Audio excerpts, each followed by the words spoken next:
اعوذ باللہ من الشیطان الرجیم بسم اللہ الرحمن الرحیم الحمد للہ رب العالمین الحمد للہ الذی لا یبلغ مدحتہ القائلون ولا یحصی نعماہ العادون ولا یؤدی حقہ المجتہدون الصلاة والسلام علی اشرف الانبیاء والمرسلین وخاتم النبیین سیدنا و مولانا ابی القاسم محمد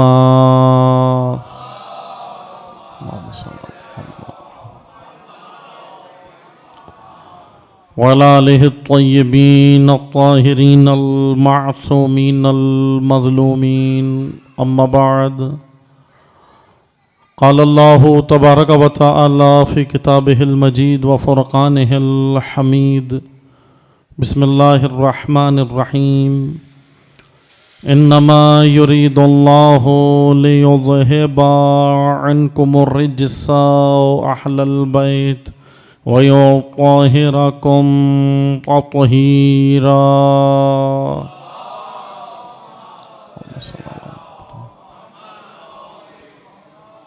اما بعد قال اللہ تبارک و تعالی فی کتابہ المجید وفرقانہ الحمید بسم اللہ الرحمن الرحیم هو الذی ارسل رسولہ بالہدى ودین الحق لِيُظْهِرَهُ عَلَى الدِّينِ كُلِّهِ وَلَوْ كَرِهَ الْمُشْرِكُونَ۔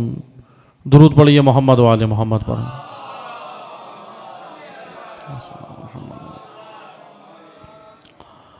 بارگاہ الہی میں شکر گزار ہیں کہ خداوند متعال نے ہم سب کو ذکر نبی و آل نبی میں آنے کی، ذکر نبی و آل نبی کا اہتمام کرنے کی اور ذکر نبی و آل نبی آ کر پڑھنے کی، اس ذکر کو کرنے کی اللہ نے ہم سب کو یہ سعادت، یہ توفیق عطا فرمائی۔ ہم سب اس توفیق الہی پر بارگاہ الہی میں شکر گزار ہیں۔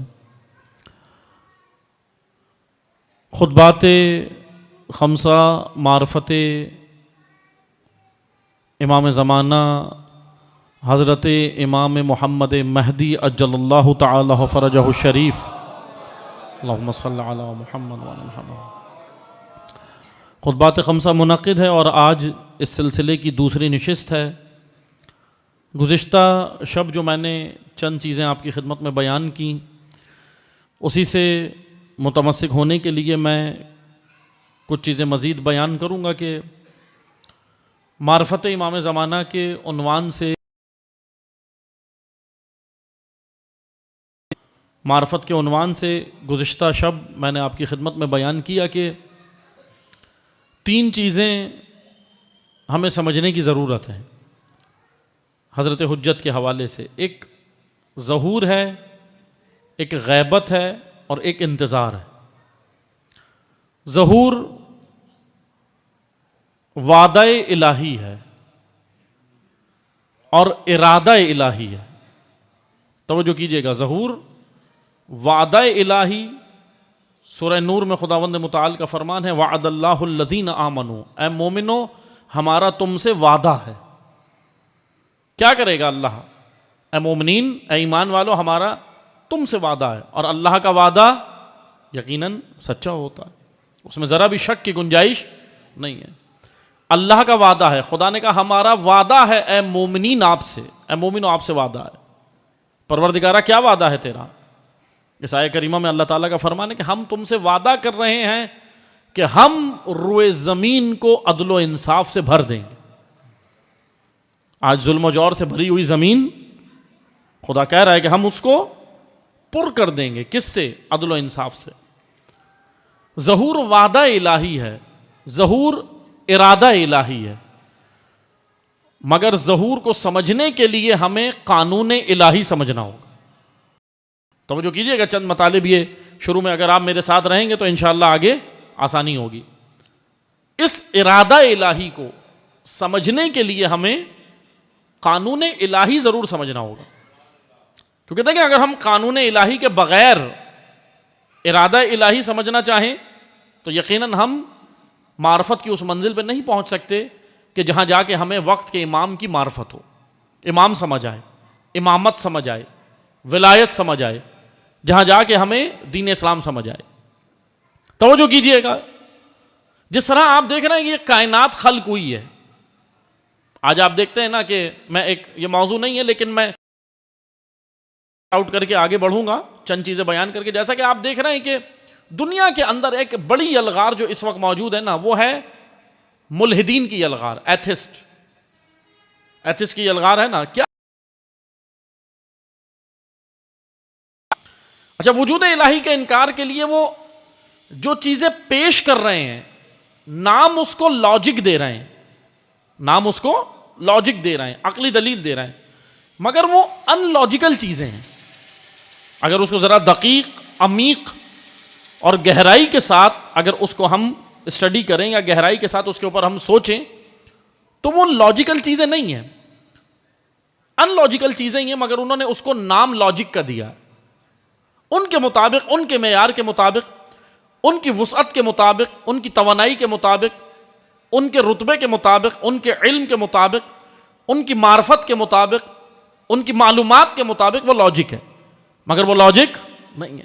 جیسا کہ وجود الہی کا انکار کرتے ہیں تو ان لاجیکل باتیں کر کے, ایک بھی لاجیکل نہیں ہے. آپ نے دیکھا کہ مشہور ایک مناظرہ ہوا انڈیا کے اندر جاوید اختر صاحب کا اور مفتی صاحب کا, لیکن ٹھیک ہے وہ ایک موضوع ہے اور ہونا چاہیے. دیکھیں میں آپ کی خدمت میں یہ چیز بیان کروں, یہ مناظرے ایسے ہیں جو ہونے چاہیے, کیونکہ آج کی یوتھ اور جنریشن کے اندر سوالات ہیں, مگر وہ سوال کرے کس سے, وہ سوال کرے کس سے. وہ جب مولانا سے سوال کرتا ہے تو مولانا یہ کہے کہ اسلام منکران وجود خدا, انہی ویک پوائنٹس کو لے کر تو وہ پوائنٹ بناتے ہیں کہ بھئی آپ کے پاس جواب ہی نہیں ہے. لیکن توجہ سنیے گا, ان کے لیے میرا ایک پیغام ہے, اگر رہے ہیں توجہ سنیے گا بھئی, دیکھیں اللہ کو ڈھونڈ رہے ہیں لیکن وہ جگہ, وہ وے, وہ راستہ درست نہیں ہے. وہ جہاں سے ڈھونڈ رہے ہیں تو ایک الگ بات ہے, لیکن اگر وہ اللہ کے واقعاً وجود کو ایگزسٹ کرنا چاہتے ہیں, پانا چاہتے ہیں, ڈھونڈ رہے ہیں, تو یقیناً وے درست نہیں ہے, راستہ درست نہیں ہے. کیونکہ اللہ ملتا کہاں سے ہے, توجہ سنیے گا, اللہ ملتا کہاں سے ہے, خدا کو ہم پائیں کیسے, کیونکہ اللہ کو درک کیا جاتا ہے, نظر نہیں آتا. نظر آتا ہے, کسی نے دیکھا ہے, کسی نے دیکھا نہیں ہے, مگر ایک ہستی کائنات میں کہتی ہے کہ میں ایسے خدا کی عبادت ہی نہیں کرتا جسے دیکھا نہ ہو. کون ہے یہ, کہاں نظر آتا ہے, یہ کون ہے ہستی یہ کائنات میں؟ یہ خود اللہ نہیں ہے, یہ خود رب نہیں ہے, یہ خود خالق نہیں ہے, یہ مخلوق ہی ہے, اللہ کی مخلوق ہے, یہ بندہ خدا ہے. ہم جس مولا کو اللہ بنانے پہ خوش ہیں وہ مولا خود کو بندہ خدا بنانے پہ خوش ہے.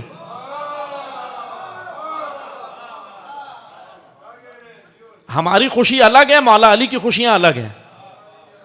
توجہ سنیے گا, اس لیے بلکہ ہونا تو یہی چاہیے, جس میں علی خوش اس میں ہم خوش, جس میں امام خوش اس میں ہم خوش. مگر مشکل یہ ہے کہ ہم اپنی خوشیوں کے اندر علی تلاش کرتے ہیں. اس میدان میں آپ کو علی نہیں ملیں گے. علی کے جیسا کوئی خیال میں مل سکتا ہے مگر خود علی نہیں ملیں گے. اس لیے عزیزان محترم, معرفت کی وادی میں آنے کے لیے قانون سمجھنا ہوگا, درک کرنا ہوگا اللہ کے وجود کو. مثلا آپ دیکھیں نا, میں آپ کو ایک مثال دیتا ہوں. امیر المومنین نے, دیکھیں ہمارا موضوع ہے کیا ہے, معرفت امام زمانہ. لیکن میں نے کل بھی کہا تھا آپ کی خدمت میں, جب تک ہم گزشتہ اماموں کی تاریخ نہیں سمجھیں گے تو ہمیں وقت کا امام سمجھ نہیں آئے گا.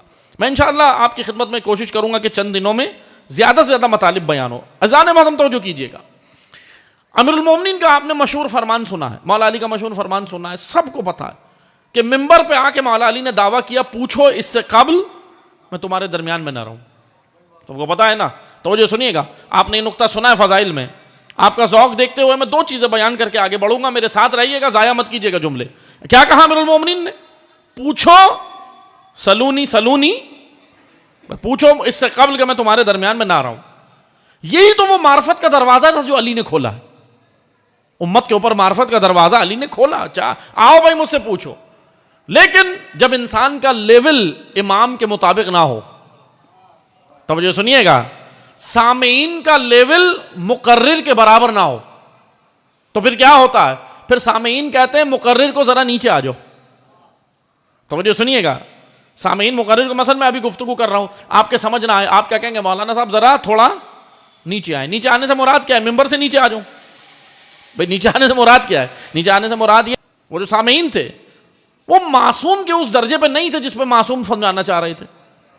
امام نے کہا بھائی پوچھو اس سے قبل میں تمہارے درمیان میں نہ رہوں. پوچھنے والوں نے وہ نہیں پوچھا جو علی چاہتے تھے, بلکہ میں ایک دیکھیں 2 چیزیں ہیں.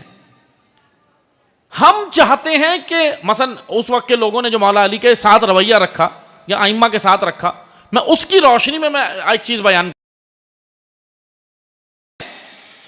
کہ امام ہمارے لیول پر آ جائے. توجہ سنیے گا, توجہ سنیے گا. ہم یہ چاہتے ہیں کہ امام ہمارے لیول پر آ جائے, لیکن اللہ اسے امام بناتا ہے جو امت کا لیول اپ گریڈ کرتا ہے. کیونکہ قرآن میں جملہ ہے تعالوا ما انزل اللہ, تا عین الف لام تعال. تعال عربی زبان میں کہتے ہیں اوپر آنا. ابھی آپ نیچے بیٹھے, میں کہوں اوپر آ جائیں, اب آپ اٹھ کے پہ آ جائیں, یا میں اگر فرسٹ فلور کے اوپر کھڑا ہوں آپ گراؤنڈ پہ, میں کہوں اوپر آ جائیں, تو عرب لوگ اس اوپر آنے کے لیے جملہ استعمال کرتے ہیں تعال. تعال آؤ, تعال آؤ, اوپر آؤ. لیکن یہ کنایا ہے. جو اللہ نے نازل کیا نا اس پر آ جاؤ, اوپر آؤ, اپنے آپ کو اتنا بلند کرو کہ تم وہاں تک پہنچ جاؤ جو اللہ نے نازل کیا. انیت کو اپ گریڈ کیا, لوگوں کے آئی کیو, لوگوں کی سوچ, لوگوں کے نظریات, لوگوں کی فکری سطح کو اوپر کی جانب لائے ہیں. حضرت توجہ سنیے گا, یہ بالکل جنریشن جو آتی ہیں نا دنیا کے اندر, یہ بالکل ایسے ہے جیسے میراتھن ریس. میراتھن ریس آپ نے دیکھی ہے نا, 1 کلومیٹر, پیچھے نہیں آنا, زیرو پہ نہیں آنا. زیرو سے جو شروع کیا ہے اب ان کو آگے تک جانا ہے, منزل تک جانا ہے. جتنا چند کلومیٹر کی وہ ریس ہے اس کو آپ نے نہیں دوڑتا. وہ آگے والے کو ذمہ داری, رسپانسبلٹی, ایک کی ذمہ داری ہوتی ہے کہ وہ 1 کلومیٹر دوڑے. اس کی رسپانسبلٹی 1 کلومیٹر دوڑنا ہے. وہ 1 کلومیٹر دوڑتا ہے, پھر آگے والے کو رسی دے دیتا ہے اور یا چھڑی دے دیتا ہے, کہتا ہے اب 1 کلومیٹر آگے اس کو دوڑنا. یعنی اپنے ہدف کو, اپنے کام کو, اپنے مقصد کو جاری رکھنا ہے, آگے کی جانب, پیچھے واپس نہیں آنا. یہی بشر کے ساتھ خداوند متعال نے کیا. بشر کو خلق کیا, دنیا میں بھیجا, انبیاء بھیجے کہ بشر جانا, بشر کو اپ گریڈ کر کے اللہ کی معرفت کرانی ہے, خدا دکھانا ہے, خدا پہچنوانا ہے, خدا کی معرفت کرانی ہے, اللہ بتانا ہے. ہر نبی نے, یعقوب آئے, انہوں نے معاشرے کو اپ گریڈ کیا. حضرت یوسف آئے, معاشرے کو پیچھے لے کے نہیں گئے, آگے لے گئے. اس طرح انبیاء آتے رہے. اب خاتم الانبیاء آئے, لیکن توجہ, رسول کے بعد کوئی نبی نہیں آئے گا. توجہ سنیے گا, یہاں پہ میں آپ کو چند ایک دلائل دے کر آگے بڑھوں گا. جوانان توجہ سنیں. اللہ نے کہا ختم نبوت کا اعلان قرآن میں اپ گریڈ ہو رہی تھی, ختم ہو گئی نبوت پر اینڈ. تو 2 جملے سنیے گا, جملہ ضائع مت کیجیے گا. اللہ نے قرآن میں ختم نبوت کا اعلان کیا, ختم ہدایت کا اعلان نہیں کیا. میں توجہ ہے آپ کی, ختم ہدایت کا اعلان ہے, کہیں پورا قرآن اٹھائے پڑھے, کہیں خدا نے کہا اب ہدایت بھی ختم, لپیٹ دی ہدایت. نہیں, ہدایت کی ضرورت ہے. نبوت کا اختتام ہو گیا, اب رسول کے بعد کوئی نبی نہیں آئے گا. اور ختم نبوت پہ عقیدہ رکھنا ہر مسلمان پر واجب ہے. جس کا ختم نبوت پر عقیدہ نہیں ہے وہ مسلمان نہیں ہے. حضور کے بعد اب کوئی نبی نہیں آئے گا. مگر پروردگارہ ہدایت کا سلسلہ کیسے آگے بڑھے گا؟ امت نے کہا مسئلہ ہی نہیں ہے. رسول نے کہا جاؤ جا کے خود ہی آگے کر لو، جو بھی آ جائے، جیسا بھی آ جائے، تمہارے جیسا آ جائے، شرابی، کبابی، زانی، جیسا آ جائے، سب کو اولی الامر بنا لو اور امت کا سلسلہ آگے بڑھو. یہ امت کا لیول تھا. یہ ہوا، یہ تاریخ بتا رہی. ایک کام امت کے ذمے نہیں دیا، اور وہ یہ تھا ہادی چننا امت کے اختیار میں نہیں ہے. ہادی نہیں چنو گے تم، ہدایت کرنے والا آپ نہیں، بلکہ سلیکشن ہوگی. توجہ سنیے گا. اور وہ سلیکشن بھی الہی معیارات پہ ہوگی، رشتہ داریوں پہ نہیں ہوگی. داماد ہے تو اس لیے نہیں ہوگی، بھائی ہے، کزن ہے تو اس لیے نہیں ہوگی، خاندان کی بنیاد پہ نہیں ہوگی، قبیلے کی بنیاد پہ نہیں ہوگی، عشیرے کی بنیاد پہ نہیں ہوگی. اب اللہ نے اس سلسلے کو آگے بڑھایا اور کہا بھائی یہ سلسلہ آگے جاری رہے گا ہدایت کا. پھر خدا نے اہتمام کیا کہ دیکھو یا ایھا الرسول بلغ ما انزل الیک، اے رسول اب وہ پیغام پہنچا دو. کیوں ہے اتنا اہم یہ پیغام؟ اس لیے اہم ہے کہ اگر اعلان ہدایت، اعلان ولایت نہیں ہوتا تو وہ جو بشر ابھی تک آگے آیا تھا وہ واپس پیچھے چلا جاتا. توجہ سنیے گا، آپ کی توجہ نہیں ہے. وہ بشر آ گیا تھا، اپ گریڈ ہو گیا. وہ مونٹسری لیول کی امت کو، بشر کو بڑھا کے نبی مکرم کہاں لے آئے؟ گریجویشن لیول پہ. اب گریجویشن لیول کی امت کو ایم اے اور ایم فل تک لے جانا ہے، تو اس کو کون کرے گا؟ اب سلیبس نازل ہو گیا، سارا نصاب تعلیم آ چکا، جس کو پڑھ کر امت بنے گی. اس نصاب تعلیم کا نام ہے توریت، زبور، انجیل، اور ان سب کا نچوڑ ہے قرآن. صفحۂ آسمانی نازل ہو گئے، نصاب آ گیا. ٹیچر انبیاء کی اس کو کون بڑھائے گا؟ اب اس کو آگے بڑھانے کے لیے ٹیچر ختم نہیں کیا اللہ نے.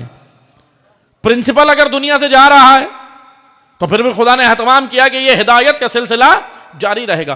پھر خدا نے امامت کی صورت میں نبوت کی ذمہ داری، نبوت کی رسپانسبلٹی، نبی کی رسپانسبلٹی کیا ہے؟ دین لینا، پہنچانا. توجہ کیجئے گا، جب تک ہمیں امامت کی معرفت کرنی ہے نا، توجہ سنیں. نبوت، نبی، انبیاء، پیغمبر، رسول، اس کی ذمہ داری کیا ہے؟ دین لینا، ہدایت کا نصاب وہاں سے لینا جہاں سے عام بشر نہیں لے سکتا. توجہ سنیے گا، ہدایت کا نصاب وہاں سے لینا، وہاں سے لے کر امت تک پہنچانا. یا ایھا الرسول بلغ، پہنچا دو. وما علینا الا البلاغ، میرا کام ہے پہنچانا. رسول نے کہا میرا کام ہے پہنچانا. پہنچ گیا، امت کو عرب کلچر سے نکال لیا، رسول لے آئے اسلام کی جانب، تعلیمی نصاب کی جانب. عربوں کے جاہلیت کے قانون سے، کلچر سے نبی نے نکالا. کا جاہلیت کی بنیاد پر تھا، قبیلہ پرستی تھی، لسان پرستی تھی، قوم پرستی تھی، خاندان پرستی تھی. اسلام نے یہ سارے بت توڑوا دیے. اندر بت بنائے ہوئے تھے عربوں نے، وہ توڑنے، بشر نے جو بت بنائے ہوئے تھے وہ توڑنے، سارے بت نبی اکرم نے توڑوا دیے. اب سنیں، رسول کے بعد اب ایسا نہیں ہے کہ ساری امت، کئی لوگ صحابہ رسول کے، ہمارا سلام ان جید صحابہ پر، ہم سلام کرتے ہیں ان صحابہ پر، یہ قائم رہے رسول کے دین پر. مگر اکثریت پلٹ گئی، میجورٹی پلٹ گئی. تو اب دو جملوں میں سنیں، میں نے کئی جگہ بیان کیا ہے، آپ کی خدمت میں بھی کیا ہے، مگر دو جملوں میں سنیں، فضائل کا نقطہ ہے. اگر کسی کو سقیفہ اور غدیر کے اندر فرق سمجھنا ہے تو دو جملوں میں سمجھیں. اسلام ہے،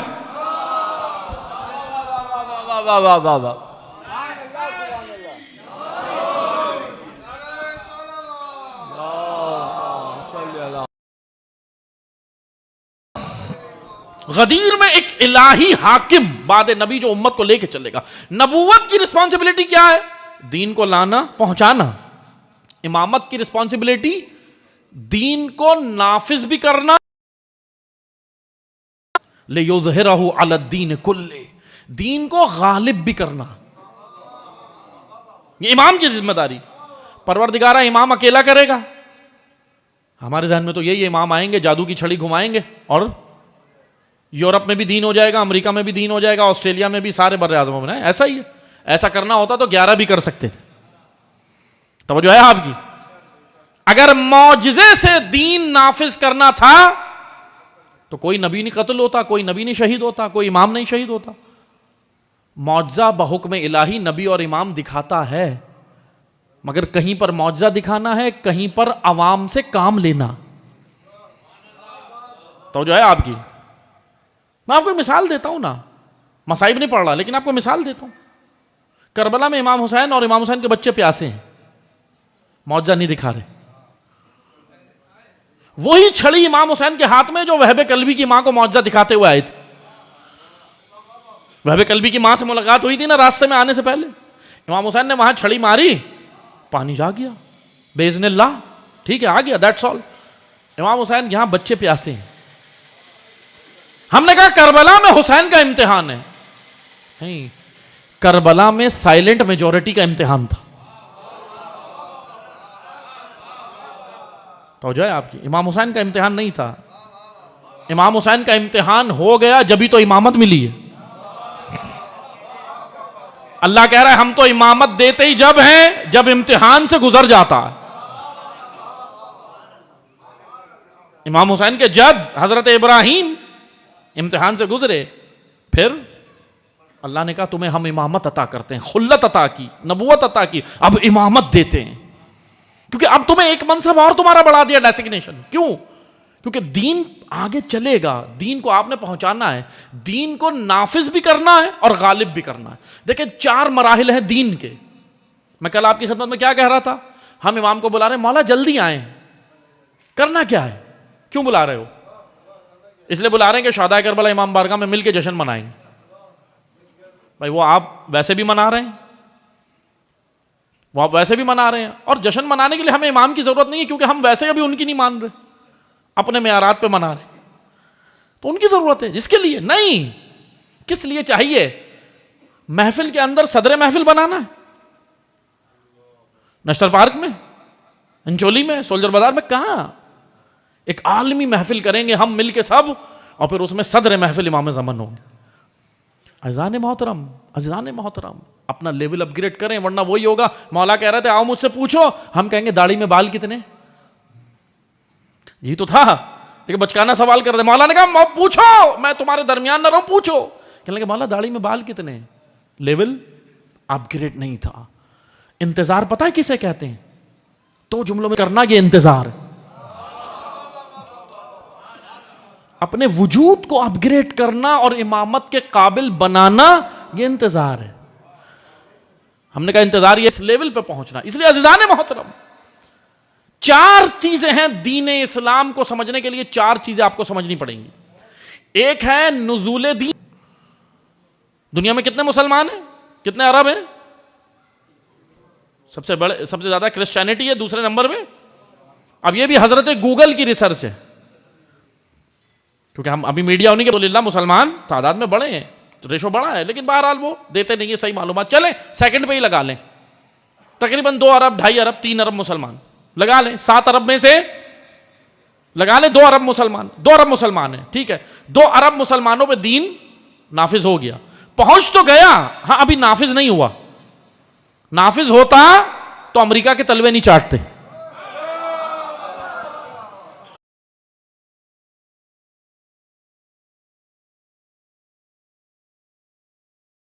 میری عاشقان رسول نے کی بہت بہترین کی، مگر ناموس رسالت کبھی بھی پائمال نہیں ہوگی اگر ملک میں قانون رسالت ہوگا.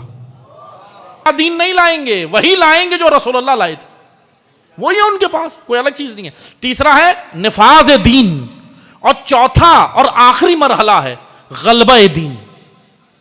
نزول دین، ابلاغ دین، غلبہ دین. امام یہ 2 کام کرنے آئیں گے. کیا 2 کام؟ نزول دین، ابلاغ دین ہو گیا، لیکن تبلیغ مکمل نہیں. تبلیغ تو ہوگی اور بھی ہوگی، پریچ یعنی تبلیغ، لیکن 2 کام آخر کے وہ بڑے اہم ہیں، نفاذ دین اور غلبہ دین. قرآن کہہ رہا ہے لِيُظْهِرَهُ عَلَى الدِّينِ كُلِّهِ وَلَوْ كَرِهَ الْمُشْرِكُونَ. دین کو اے نبی غالب کرنا ہے تم نے. توجہ سنیے گا، آیت میں مخاطب رسول ہیں، رسول نے تو غالب نہیں کیا. توجہ سنیے گا، اللہ مجھے بتائیں آیت میں مخاطب کون ہے؟ رسول پیغمبر اکرم ہے نا، هو الذی ارسل کو غالب کرے. ابھی غالب ہو گیا دین؟ نہیں ہوا نا. دنیا کے اندر اور مذاہب بھی ہیں. غلبہ اس کو کہتے ہیں کہ کوئی دین نہ بچے صرف اس. غالب تو نہیں ہوا، نافذ بھی ابھی مکمل نہیں ہوا. تو خداوند متعال نے ایک سلسلہ رکھا، اور وَإِذْ أَخَذَ مِيثَاقَ النَّبِيِّ آکے ایک کم سوالات، تمام انبیاء سے ہم نے وعدہ لیا. اللہ قرآن وَإِذْ أَخَذَ مِيثَاقًا ہے. اب سنیے گا، توجہ سنیے گا، بڑا اہم نقطہ ہے. جہاں تک آواز جائے، جہاں تک پیغام جائے، اللہ کہہ رہا ہے ہم نے انبیاء سے عہد لیا. میثاق وعدہ، عہد. میثاق وعدہ گاہ، عہد. آپ جاتے ہیں نا حج کے اوپر، میقات کیا ہے؟ میقات وعدہ گاہ ہے. وہیں سے تو شروع ہوتا ہے سلسلہ حج کا. کیا ہے؟ جو عمرے کے لیے جاتے ہیں حج کے لیے پتہ ہے نا، میقات، احرام باندھو، اب وعدہ گاہ شروع، اللہ سے وعدہ. وَإِذْ أَخَذَ مِيثَاقَ النَّبِيِّينَ ہم نے انبیاء سے میثاق لیا. وہ کام کریں گے انبیاء. یہ رسول کی بات نہیں ہو رہی، پیغمبر اکرم کے علاوہ تمام نبیوں سے 1.25 لاکھ انبیاء جو آئے. کیا وعدہ لیا؟ پروردگارہ تو نے اس پر ایمان لاؤ گے، دوسرا اس کی مدد کرو گے. نصرت، مدد. اب آپ مجھے بتائیں، مثلا فلاں ایک مومن کو یہاں سے اٹھاؤں اور فلاں جگہ بھیجوں اور بولوں سب اس مومن کی بات مانو اور اس کی مدد کرو، تو پہلے سے موجود افراد ہوں اور جس سے میں مدد کا وعدہ لے رہا ہوں وہ بھی ظاہری طور پر موجود ہو. ٹھیک ہے، ظاہری طور پر وہ ہو نا. اگر وہ ظاہری طور پر نہیں ہے اور میں کہوں اس پر ایمان لاؤ اور مدد کرو، اب چلو صحیح ہے بھائی، ظاہری طور پہ نہیں ہے، ہم ایمان تو لے آئے، لیکن سنیے گا قرآن کی آیت ہے. اب توجہ سنیں، میں مدد کیسے کروں؟ تو آئیں آ کر دیکھیں فضائل کا نقطہ، امام زمن کی فضیلت سنیں. اب میں مدد کیسے کروں؟ تو خداوند متعال نے ایک اہتمام کیا. یہ حکمت الہی، تقاضا الہی دیکھیں. اللہ نے انبیاء کا نمائندہ عیسیٰ اٹھایا، رسول کا نمائندہ مہدی اٹھایا. توجہ ہے آپ کی؟ اب عیسیٰ حضرت کیوں نصرت کریں گے، کیوں مدد کریں گے؟ آیت کا مصداق حضرت عیسیٰ اور حضرت حجت ہیں. آیت کا مصداق حضرت حجت کو پوری دنیا پہ نافذ کرے گا تو آیت کا مفہوم ادا ہو جائے گا کہ انبیاء نے آنے والے پیغمبر پر ایمان بھی لائے اور ان کی مدد بھی کی. اللہ نے سورہ انبیاء میں جو وعدہ لیا کیا ہو تو بس عزیزان محترم، بس ایک چیز یاد رکھیں، حضرت حجت کیوں آئیں گے؟ اللہ کے دین کو غالب کرنے. کافروں کو برا لگے سمجھ آتی، مشرکون، کچھ مشرک مسلمانوں میں بھی چھپے ہوں گے. مشرک خفی، مشرک جلی. مشرک جلی وہ ہے جو سامنے علی اعلان اللہ کا شریک کسی کو ٹھہرائے، مشرک جلی. مشرک خفی جس کے رویوں میں شرک ہے، جس کے عمل میں شرک ہے، جس کے لین دین اور روابط میں شرک ہے، جس کی باتوں میں شرک ہے، جس کے اٹھنے بیٹھنے میں شرک ہے، اس کو کہا گیا ہے مشرک خفی. اب دو جملے سمجھیے گا. دیکھیں ہمارے ایک سب سے بڑا مسئلہ پتہ ہے کیا ہو گیا ہے تشیع میں؟ فضائل پڑھو تو غالی ہے، توحید پڑھو تو وہابی ہے. توجہ سنیے گا، یہ ہو گیا ہے نا مسئلہ. مسئلہ اس لیے ہے کہ مولا علی سے نہیں پوچھ رہے حل. تو یہ سنیے گا، مسئلہ یوں ہی تو ہے. مثلا فضائل کا باب کھلتا ہے، اب معذرت کے ساتھ اب ہر مثلا آپ دیکھیں، میں کسی ایک کو تنقید نہیں، لیکن توجہ سنیے گا. دیکھیں بہت ساری شاعریاں ایسی ہیں، میں نہ کسی کی سائیڈ لے رہا ہوں، میں کسی کی سائیڈ نہیں ہوں، میں نیوٹرل ہوں. نیوٹرل پسند ہے نا، نیوٹرل سب کو پسند ہے بھائی، ہم کسی کی سائیڈ نہیں ہے، لیکن میں ایک بات کر رہا ہوں. دیکھیں اب ہو کیا گیا ہے، شاعری کے اندر بہت سارے لوگ شرک کرتے،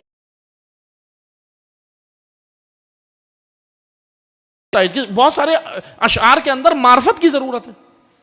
لیکن اب ہمارے یہاں کیا ہو گیا، جو شعر پڑھے ادھر کھڑے ہو کے بولتے ہیں یہ مشرک ہے، یہ غالی ہے، یہ نصیری ہے، یہ فلاں ہے، یہ ملحد ہے، یہ مشرک ہے. ایسے ہی ادھر سے وہ دوسرا اٹھتا کہتا ہے کہ وہ، اور اگر اللہ کا نام لے، اللہ یا اللہ کا نام لے یا جو بھی ہم توحید بیان کریں تو کہتے ہیں بھائی یہ وہابی ہو گئے. نہیں، تشیع بڑا بیلنس والا دین ہے. جب تک ہمیں یہ بیلنس سمجھ نہیں آئے گا، امام کی معرفت نہیں ہوگی. بیلنس ہی تو سمجھنا ہے. خداوند متعال نے ان کو اختیار دیا.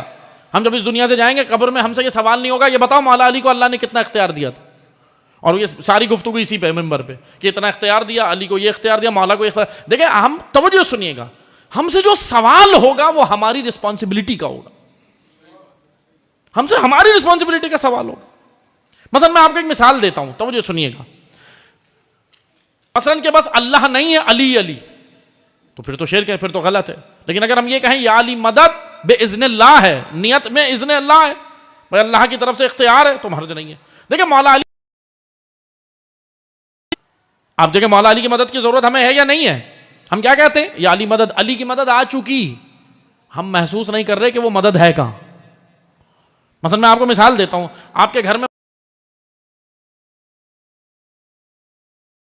مسائل, شادی بیاہ کے مسائل, دیگر مسائل, پھر ہم کہتے ہیں بھائی مولا سے مدد مانگ رہے ہیں ہم کہ یا علی مدد.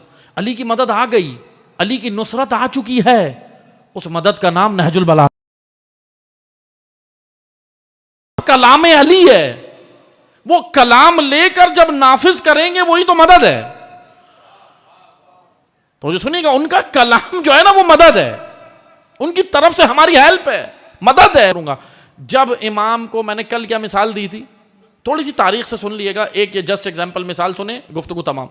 امام نے جب اہل کوفہ نے, دیکھیں تاریخ ہے, ہم کیا کہہ رہے ہیں, اللہ جل, بھائی جلدی آئیں جلدی آئیں, ہم آپ کی نصرت کے لیے تیار ہیں.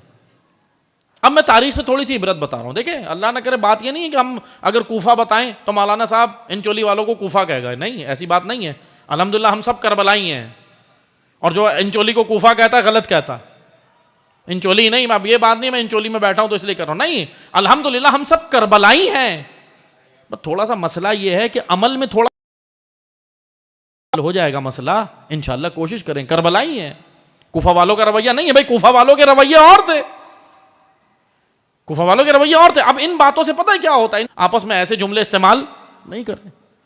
اگر اصلاح کرنی ہے تو اچھا طریقہ اپنائیں, ٹاؤنٹ کر کے اس کو کوفی اور شامی اور یہ اصلاح کا طریقہ نہیں ہے. اب توجہ سنیے گا, اہل کوفہ نے جب امام حسین کو خط لکھا, کہا آپ جلدی آئیں, ہمارا کوئی امام نہیں ہے. کس ماحول میں کہہ رہے ہیں؟ یزید برسر اقتدار آ چکا ہے, ٹھیک ہے. اب امام حسین نے 12,000 خطوں کے جواب میں ایک ہی خط لکھا, زیادہ بات نہیں کی امام نے, ایک خط لکھا اور کہا کہ اے اہل کوفہ, مجھے آپ کے خط مل گئے, مگر آپ مجھے بلانے سے پہلے امام کی معرفت حاصل کرو. یہ جواب امام زمانہ کا. ابھی 14 شعبان کو جب عریضہ لکھیں تو وہاں سے جواب آتا ہے, آئے گا.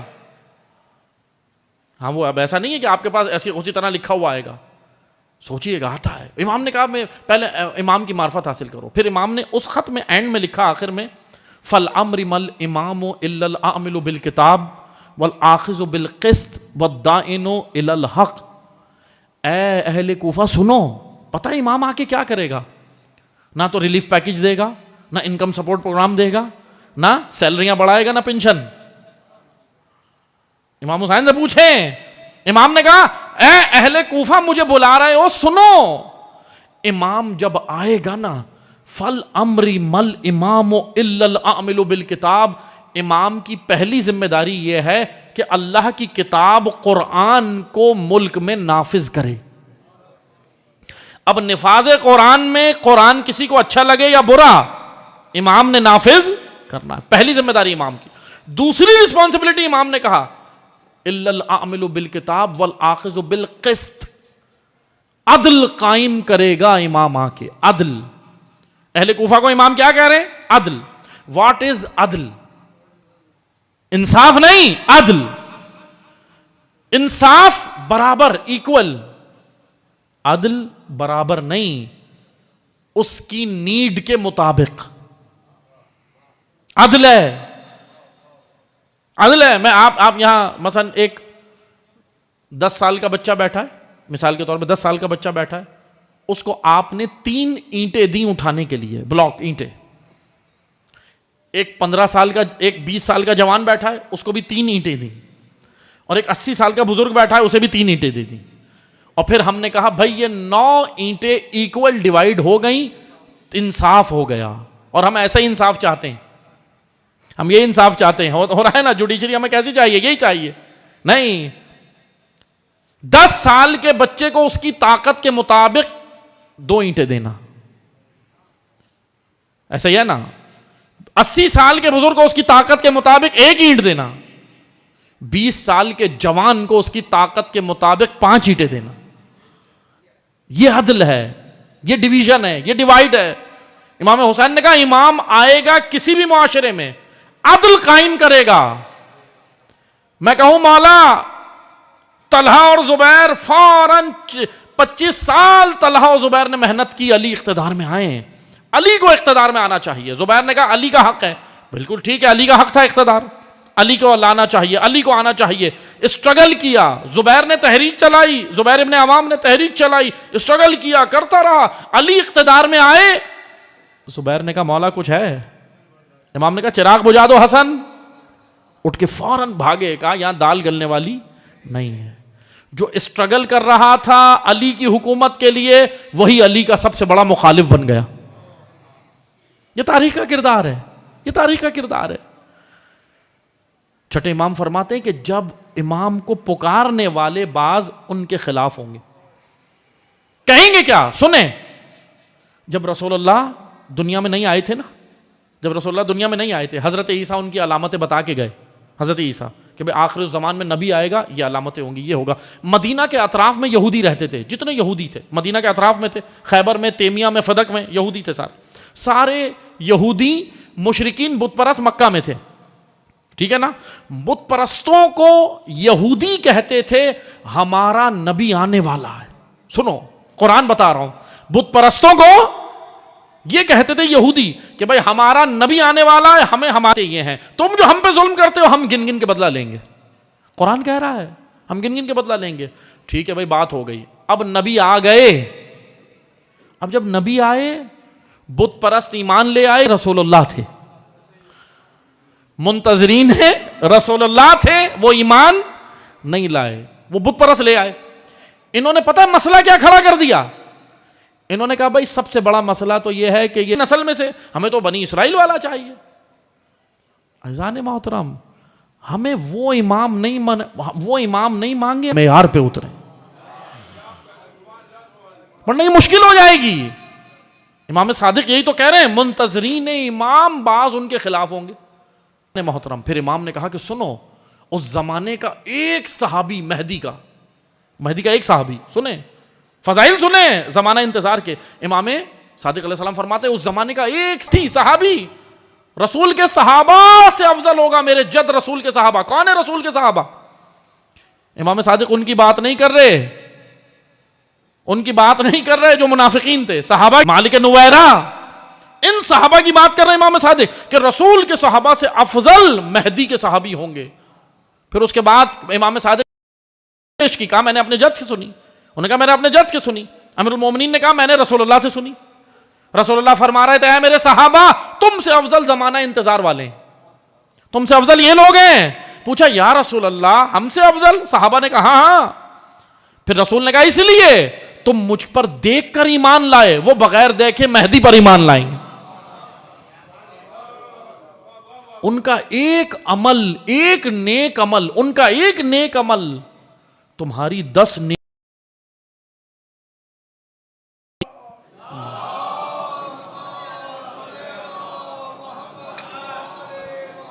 عزیزان محترم، ان کا ایک عمل تمہاری 10 نیکی. امریکہ کے اندر چند کچھ آئرلینڈ ہے، اس کے اوپر کچھ ایک کام ہو رہے ہیں، وہ ظہور کی علامتوں میں سے کئی علامتیں ہیں. میں انشاءاللہ کل بیان کروں گا اگر اللہ نے زندگی دی. نارتھ امریکہ کے اندر انسانی باڈی کے جو پارٹس ہیں، آرگنز، اس کی اسمگلنگ ہو رہی ہے، اور اس کے اوپر پھر وہ ریلیٹڈ ہیں، یہ میں آپ کو انشاءاللہ بتاؤں گا. ان انسانی آرگن سے ویکسین تیار ہو رہی ہے، ایک آگے کے لیے ایک اور وائرس اور ویکسین تیار ہو رہی ہے. وہ لائیں گے اپنے طریقے سے. بہرحال یہ دجالی کام ہے. ہمیں تو سب صحیح لگتے ہیں، سب صحیح لگتے ہیں تو قاتل بھی رضی اللہ، مقتول بھی رضی اللہ. یہ والا دین تھوڑی چاہیے. سب صحیح نہیں ہے. سب صحیح ہوتے تو اہل بیت پہ ظلم نہیں ہوتا. اب توجہ سنیے گا، میں انشاءاللہ کل بیان کروں گا، صرف آج آپ کو بیان کر کے زحمت تمام. توجہ سنیں، امام نے رسول اللہ نے کہا بھائی ایک صحابی کس سے افضل ہوگا؟ میرے صحابہ اس مہدی کے دور میں زمانہ انتظار میں مہدی کے چاہنے والوں کا ایک عمل، ایک نیکی میرے صحابہ کی 10 نیکیوں سے افضل ہے۔ اپنا مقام پہچانے عزادارو، اپنا مقام پہچانو اے منتظرین امام، اپنا مقام پہچانو، اپنے آپ کو آلودہ نہیں ہونے دو گناہ کی جانب۔ جیسے ہم گناہ کی جانب جاتے ہیں نا، رسول اللہ کا دل دکھتا ہے کہ یہ میرے مہدی کا ساتھ دیں گے، میرے 11 بیٹوں پہ بڑا ظلم ہوا ہے، اب 12ویں پہ تو نہیں ہونا چاہیے نا، اب مہدی کا ساتھ دینے کے لیے مجھے کون چاہیے؟ ایسے ناصر چاہیے۔ پھر امام بیان کرتے کرتے امام صادق کہتے ہیں میں نے اپنے جد سے سنا رسول اللہ نے فرمایا مہدی کے سپاہیوں کی طاقت اتنی ہوگی کہ ایک سپاہی اتنا بدن اور روح کے حساب سے، ایمان اور بدن دونوں کے حساب سے اتنا طاقتور ہوگا کہ دشمن کے 20 پہ بھاری ہوگا، دشمن کے 20 پہ بھاری ہوگا۔ اب یہ وہ علامتیں ہیں جو قرآن نے بیان کی کہ اگر ایک مومن دشمن کے 20 کے برابر ہے۔ اب مجھے نہیں معلوم پیغمبر اکرم کس کا بیان کر رہے ہیں، کون ہے یہ آخر الزمان میں؟ 20 نہیں، یہ بھائی کون آ گیا آخر الزمان میں جو ایک کھڑا ہو جاتا ہے اور دنیا کو کہتا ہے کہ یہاں سے اپنے ٹینکر گزار کے دکھاؤ؟ کون ہے؟ یہ سپاہی ہے، یہ سپاہی ہے، یہ مہدی کا سپاہی ہے، کھڑا ہو جاتا اتنا طاقتور ہوگا۔ یہ میں صحابہ بتا رہا ہوں، امام مہدی کے صحابہ، امام مہدی کے سپاہی، حضرت سید الشہداء امام حسین، سنیے گا، امام حسین سے بھی یہ روایت ہے، امام حسین بیٹھے تھے اور ایسے امام کے صحابی، امام کے ساتھی امام حسین کے بیٹھے تھے، امام حسین روایتیں بیان کر رہے تھے کہ مہدی کے زمانہ انتظار میں مہدی کے سپاہیوں کی علامت یہ ہوگی، مہدی کے سپاہی کی طاقت یہ ہوگی، مہدی کے امام بیان کرتے گئے فلاں طاقت ہوگی، اس کا ایمان اتنا ہوگا۔ سنیں امام حسین نے بیان کیا مہدی کے سپاہی کا ایمان اتنا ہوگا بند کمرے میں برہنہ عورت بھی آ جائے تو ہاتھ تک نہیں لگائے گا۔ معصوم کی بات نہیں ہو رہی، غیر معصوم کی بات ہو رہی، یہ حضرت یوسف کی بات نہیں کر رہے۔ گناہ کی آفر ہے، زلیخا کہتی ہے کوئی نہیں ہے، کوئی نہیں دیکھ رہا، یوسف کہتے ہیں میرا اللہ دیکھ رہا، گناہ کی آفر ہے، لیکن امام یہاں نبی کی بات نہیں کر رہے۔ اہم بات تو یہ کہ کسی نبی کی بات نہیں ہو رہی، ایک مومن کی بات ہو رہی ہے۔ امام حسین کہتے ہیں برہنہ عورت بھی ہو، کھلی آفر ہو، گناہ کی جانب نہیں جائے گا، معاشرہ تباہی میں ہوگا۔ مہدی کا سپاہی واحد دنیا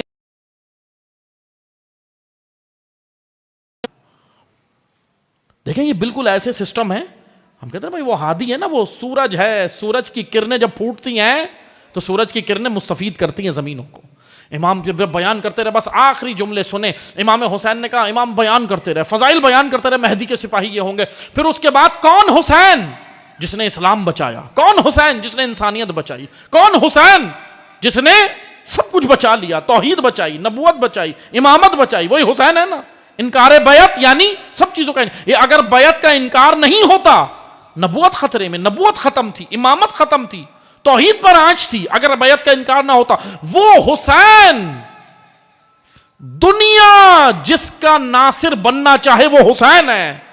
اور حسین نے ایک ٹھنڈی آہ بھری، امام حسین نے ایک ٹھنڈی آہ بھری اور کہا اے کاش اپنے زانوں پہ ہاتھ مارا۔ راوی کہتا ہے ابا عبداللہ نے اپنے زانوں پہ ہاتھ مارا، اپنے سینے پہ ہاتھ مارا اور کہا اے کاش میں حسین مہدی کے سپاہیوں میں سے ایک سپاہی ہوتا۔ کر رہا ہے ابا عبداللہ،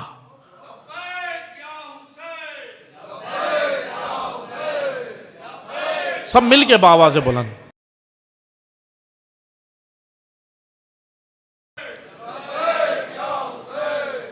اذان محترم، وہ حسین ابن علی،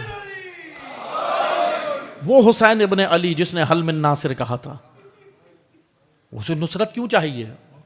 آج اس کے بیٹے کی نصرت کرو، حسین کی نصرت کرو، مہدی کی نصرت کریں۔ مہدی کی نصرت یعنی اپنی زمینوں کو تیار کرنا، اپنے وجود کو تیار کرنا، اپنے محلے کو تیار کرنا۔ بلاک 20 چاہیے نا، ہم تو بات ہی نہیں کر رہے پورے کراچی کی۔ بھائی مولانا صاحب ہم تو میجورٹی میں تھوڑی ہیں، ہم تو منیورٹی ہیں، ملک میں تو ہم اقلیت میں ہیں نا، کم ہے نا، ٹھیک ہے۔ اپنے گھروں کے اندر مہدی کا قانون، اپنے وجود پہ مہدی کا قانون، اپنے محلوں میں مہدی کا قانون، اپنے اداروں میں، اپنے امام بارگاہوں میں، اپنی مساجد میں، ان میں تو کم از کم ولایت نافذ ہو سکتی ہے یا نہیں؟ اسی کو ولایت کہتے ہیں، اسی کو ولایت کہتے ہیں۔ بس عزیزان محترم، اللہ ہم سب کو ولایت کی جانب رغبت کی توفیق دے۔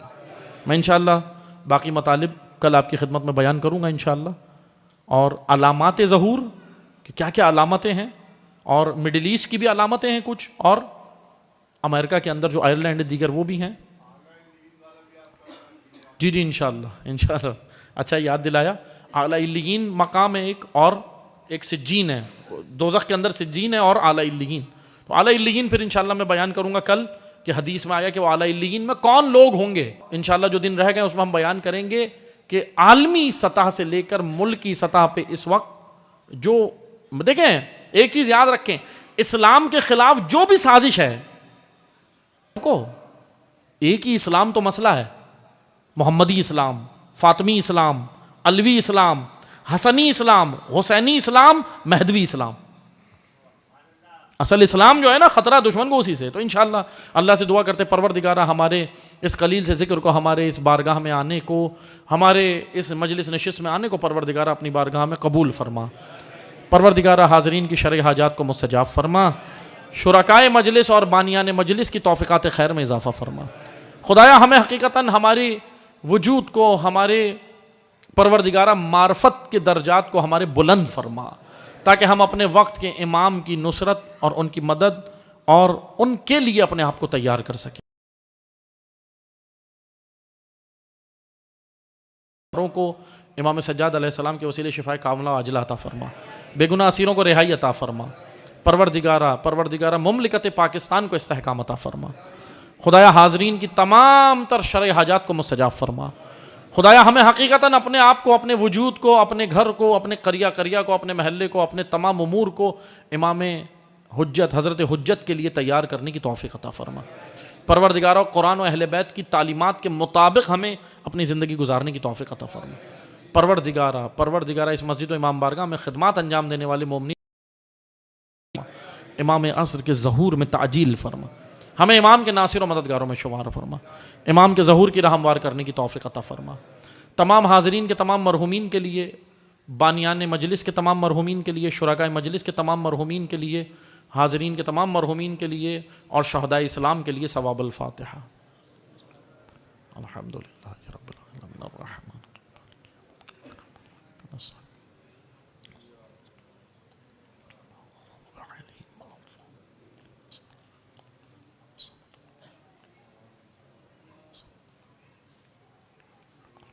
وحد اللہ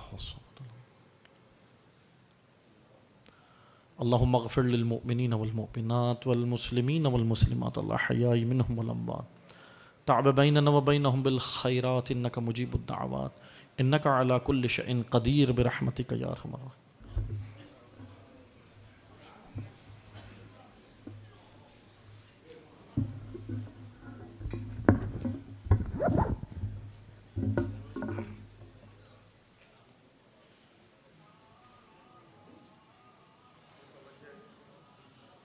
متوجہ زیارت۔